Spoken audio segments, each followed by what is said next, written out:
ese tipo de situaciones son las que debemos evitar. Una conglomeración bastante numerosa de personas en un mismo sitio compartiendo, digamos, ni siquiera el metro de distancia necesario, sino vemos a personas juntas, incluso abrazadas, y eso es una situación bastante lamentable. Entendemos el dolor de las personas quizás por perder a su querido, pero a estas alturas tenemos que intentar estar un poco más sensato en lo que pensamos, en lo que sentimos, ajustarnos un poco y entender de que primero es la salud de uno mismo, la salud. Ahí una persona puede volver a su casa y contagiar al resto de su familia.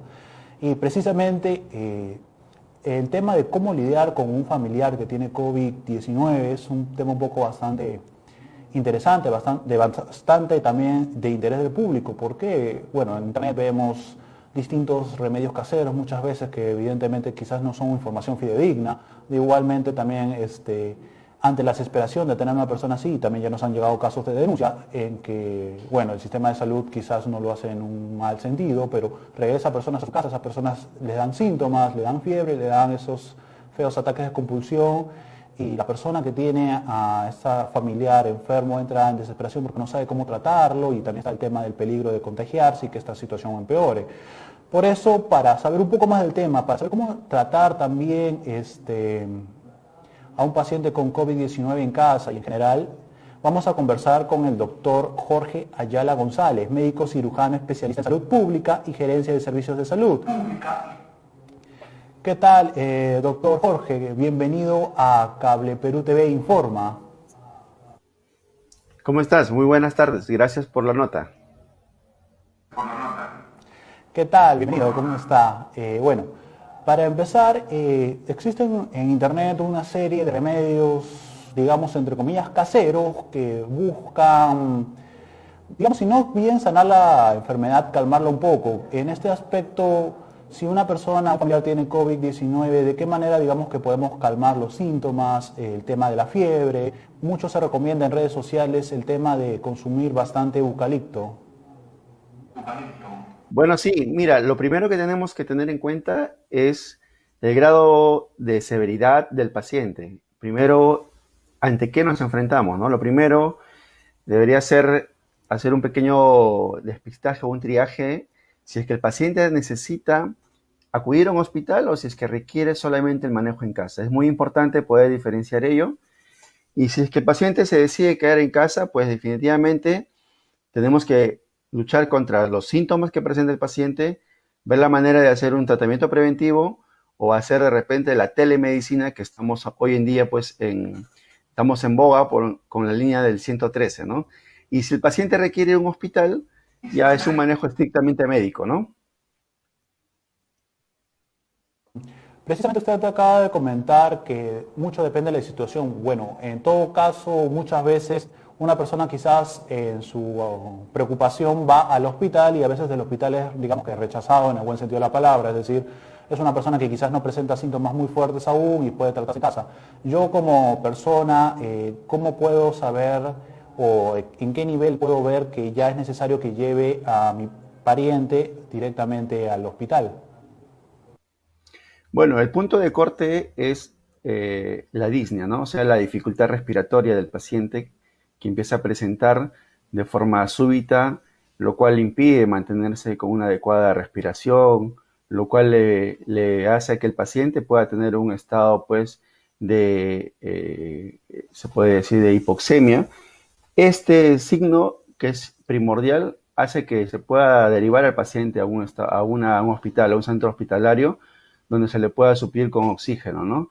Pero también en la casa, definitivamente, cuando tiene síntomas leves, que es casi el 80% de los infectados, llega a padecer síntomas leves y solamente un 15% llega a tener síntomas más graves y un 5% son los que llegan a estar en una unidad de cuidados intensivos o los que pueden llegar a fallecer la mitad, ¿no? El 50% de ese 5%.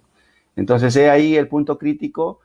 Si es que decidimos tenerlo en casa, definitivamente lo primero que tenemos que hacer es el aislamiento, es que el paciente guarde todas las medidas de bioseguridad en casa, que se pueda hacer el lavado continuo de manos, ante los menores síntomas de sensación de alza térmica, tomarse la temperatura y el uso adecuado de los materiales, que en este caso son los guantes y las mascarillas, ¿no?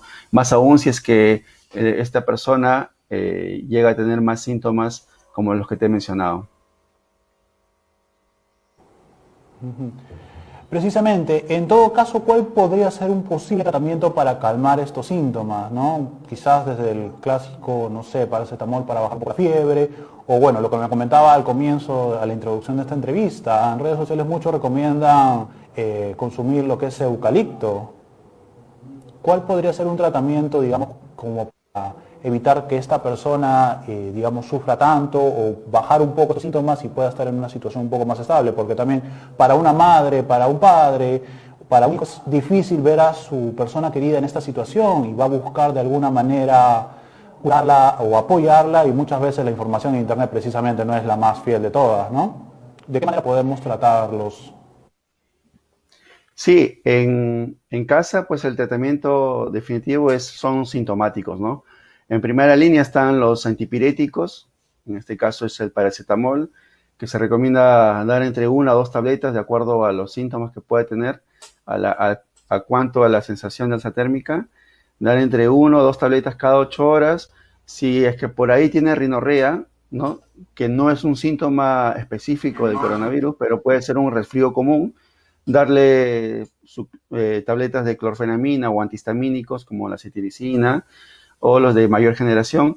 Y los remedios que tú mencionabas sobre el eucalipto, sobre el quión, el ajo, la vitamina C, realmente científicamente no están demostrados, pero sí contribuyen a mejorar los síntomas. Y eso es lo que hoy en día se trata de hacer. O sea, si es que el paciente se siente bien tomando esos remedios caseros, tomando esas indicaciones que son muchas veces de nuestras abuelitas que nos han dado desde muy niños, bienvenido sea si es que le ayudan a mejorar los síntomas, a paliar los síntomas, pero por supuesto están adecuadamente bienvenidos, pero con los tratamientos también como paracetamol y antihistamínicos que se le puede brindar, ¿no?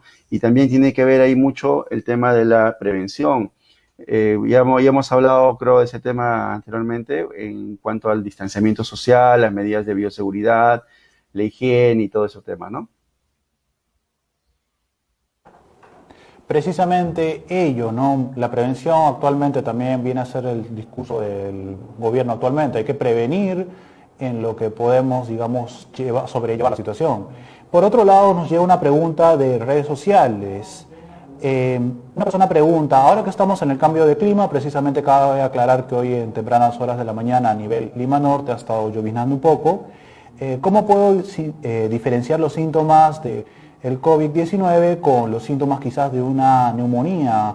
Cabe recalcar también que muchas denuncias que nos han llegado ponen que a veces cuando se van a tratar les colocan nombre de neumonía cuando ellos creen que tienen COVID.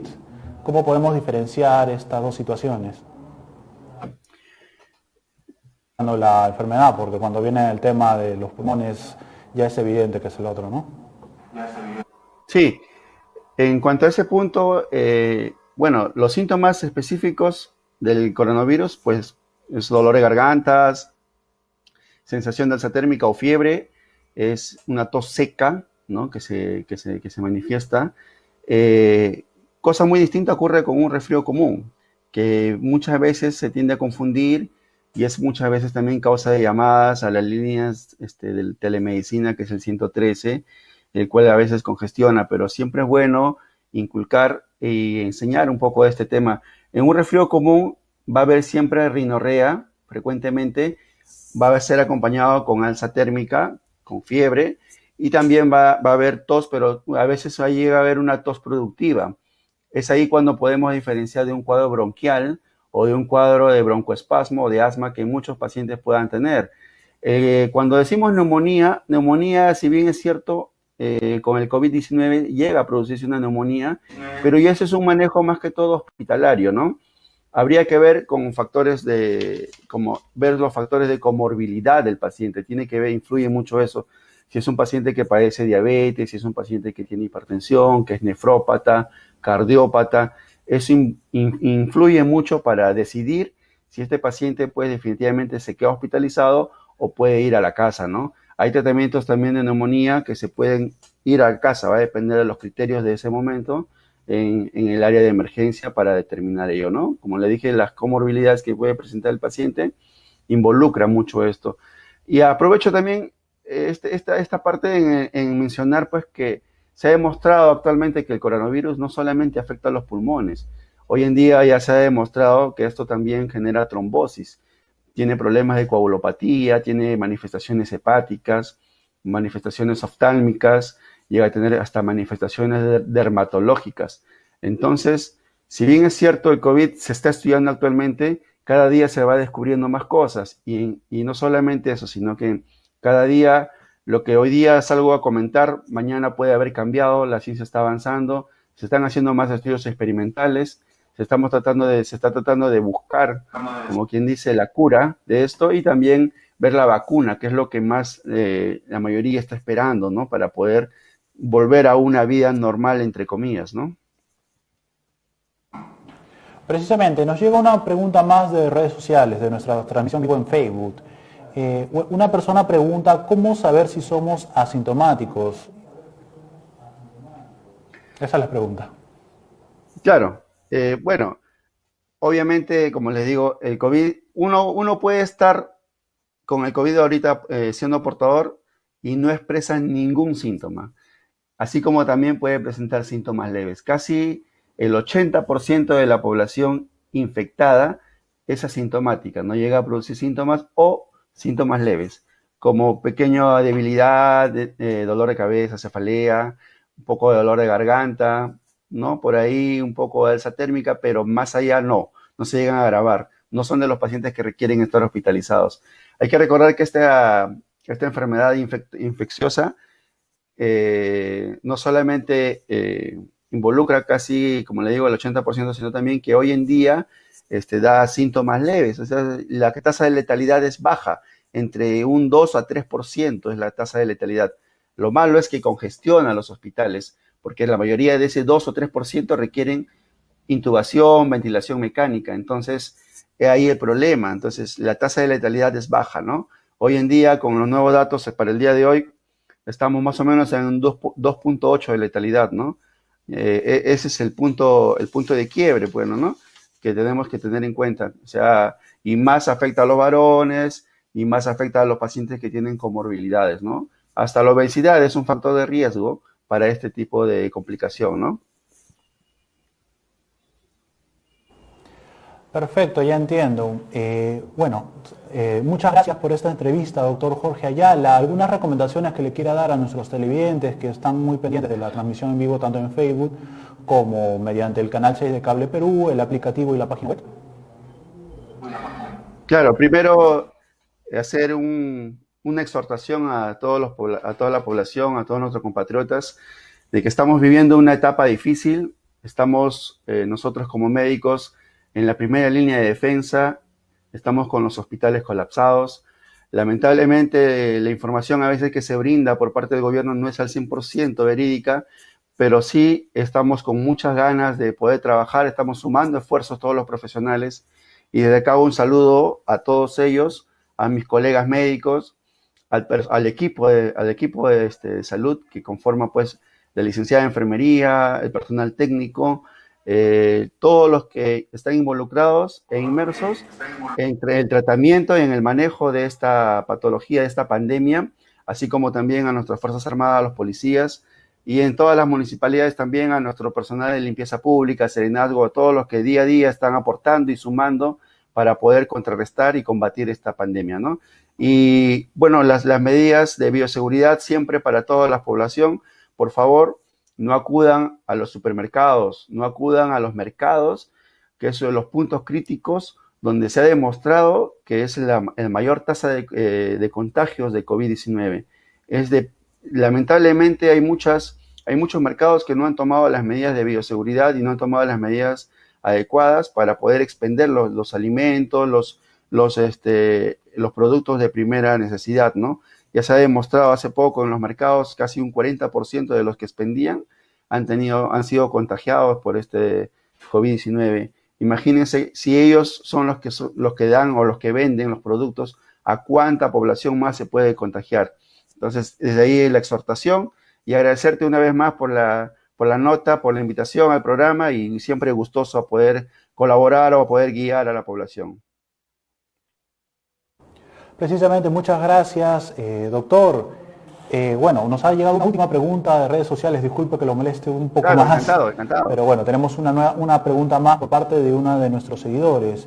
Esta persona me pregunta, yo tengo un paciente de COVID-19 en casa, que bueno, acá detalló un poco de la situación que ha tenido, que ha ido al hospital y precisamente ha pasado lo que venimos comentando en toda la entrevista, que quizás los síntomas no son lo suficientemente fuertes o graves como para que vuelva. Esta persona nos pregunta, ¿qué recomendaciones le daría usted para que puedan tratar a su esposo en este caso?